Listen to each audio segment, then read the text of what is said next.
leadership from people with unbalanced lives. You just can't. You can't.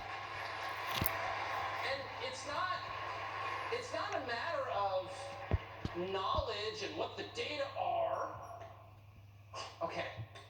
Got Google? I was going to say we could find the data, but of course they've all been hidden. Go. Anyway, but the point is, the facts are ascertainable. The question is, what do they mean? That's the question. So that's not a matter of knowledge, that's a matter of wisdom. So any intern can gather, like, the data, but it takes someone who understands what's important, understands people, understands life in its full scope, understands we're going to be here next week, so let's think ahead to that point at very least, understands that we're all going to go away and be replaced by other people who maybe we should care about them. It takes someone like that to make decisions based on that information, and that's exactly what we don't have.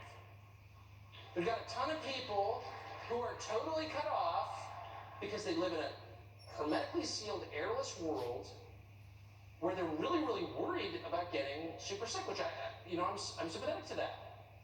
But that doesn't mean that people who are 25 and at no risk at all should pay the cost for that.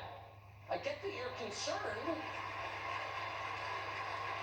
and I respect that, and I have relatives in that position. I can't overstate how much I'm not mocking and how seriously I'm taking those fears, because I think they're grounded. I'm not making fun of anybody. We all have to decide, what we're afraid of and how we're going to respond to it. What I think is completely unacceptable is destroying the next generation of Americans because you're afraid. I think it's cowardly. I think it's disgusting. I think it's one of the great crimes ever committed. I do think that. It's totally cowardly. It's totally, I'm 52, so, I'm more than halfway there.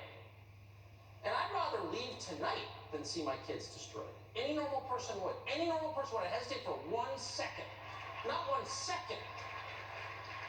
Well, I could live another 30 years and play more golf. Or my kids could thrive. I'm going to just have to take a weekend to think about it. No normal person thinks that way. And if you're in charge of a country, you have to think of the country first. It's actually not about you. You narcissistic creep. It's not about you. Oh, I'm so afraid. Okay, you're so afraid. I don't judge you. We all have irrational fears. We all have actually some rational fears. There are things to be afraid of. It's all right. But you can't lead if you're afraid. That is totally disqualifying. Terrified people shouldn't be in charge of anything. Terrified people says, who? So this is like the most obvious thing in world history. No country puts terrified people in charge. It's like there's no animal species that does that. Oh, the whimpering dog's going to lead the pack. That's a good idea. No! Whimpering dog gets to the back. He follows the big brave dog. That's how life is. How far are you from nature that you think it's a good idea to put a terrified old guy in charge of Corona? What? No, I mean it. So here's the upside. This can't continue. Nature writes the rules. We don't. And Joe Biden certainly doesn't. Nature writes the rules. Period. We're not in charge of those rules. They're immutable. They apply to the Romans. They apply to us.